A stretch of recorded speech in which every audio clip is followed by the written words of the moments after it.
میں کل بھی میں نے لمبی باتیں کرتی تھی، میں زیادہ نہیں کرنا چاہتا، میں صرف یہ بتانا چاہتا ہوں کہ اب آپ عقل و خرد سے کام لیں،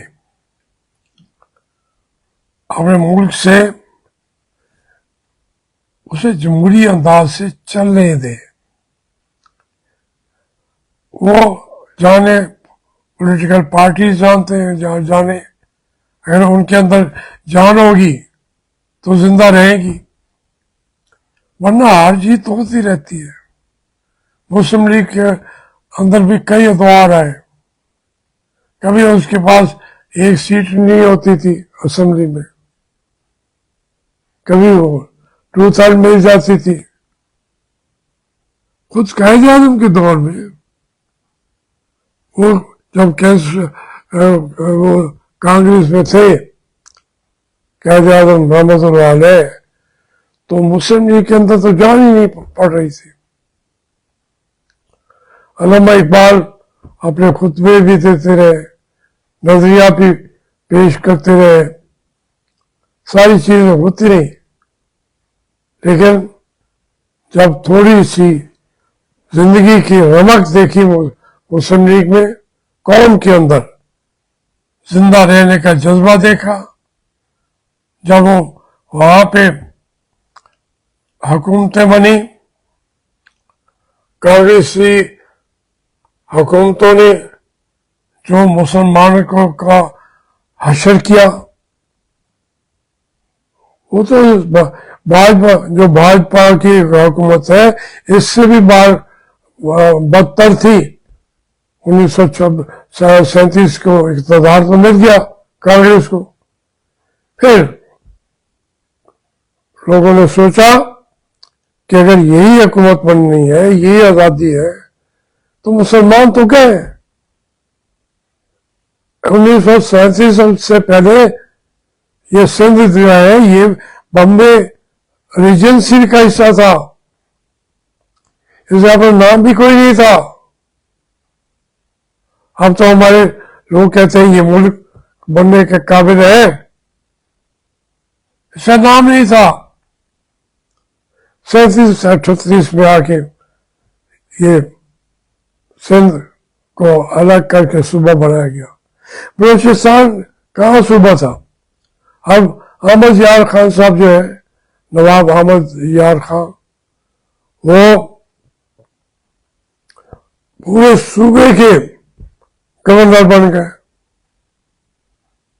اگر اس طرح ان کو اعتراض ہوتا تو نواب احمد یار تو نہ بنتے نا صوبے کے وزیر اعلیٰ گورنر. تو اس لیے یہ کہنا بھی کلات تھی ان کی، ایک کلات، اور بہت بڑا علاقہ ہے کلات. لیکن جب پورے صوبے کے گورنر شپ ان کو پیش کی گئی تو بن گئے. پہلے صوبہ ہی نہیں تھا، بلوچستان تو صوبہ ہی نہیں تھا. اسی طریقے سے اب اگر ہم دیکھیں، یہ جو پنجاب ہے یہ سکھوں کا جو ہے مفتوحہ علاقہ تھا، پشاور ان کا تھا، اس سے بھی آگے کندھار تک وہ سکھ تھے. یہ کوئی انہوں نے سکھوں نے ہم سے چھینے تھے. اور اس سے پہلے تو یہاں افغانستان کا گرمائی صدر مقام یہی تھا، کیپٹل تھا افغانستان کا، پشاور. دیکھیں یہ پاکستان بنا ہے جہاں جہاں ہمیں محرومیاں تھیں، جہاں ہمیں آگے بڑھتے تو دیواریں کھڑی کر دی گئی تھی. تو پھر معاشی طور پہ جس قصے میں ہم تھے بہت پیچھے تھے، ہم ہندوؤں سے، وہ ہمیں دکان بھی کھولنے دیتے تھے. ایک گاؤں کی منڈی میں مسلمان